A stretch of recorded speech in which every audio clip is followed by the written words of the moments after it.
Senator Rodante Marcolita naghain ng not guilty plea sa Sandigang Bayan. Ano po ang opinyon ninyo? Papayagan kaya ang inihain ni Senator Rodante Marcolita kahapon?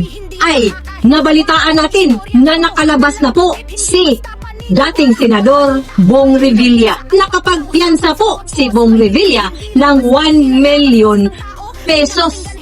Anong pagkakaiba sa kaso ni Senator Rodante Marcolita at kay dating Senator Bong Revilla?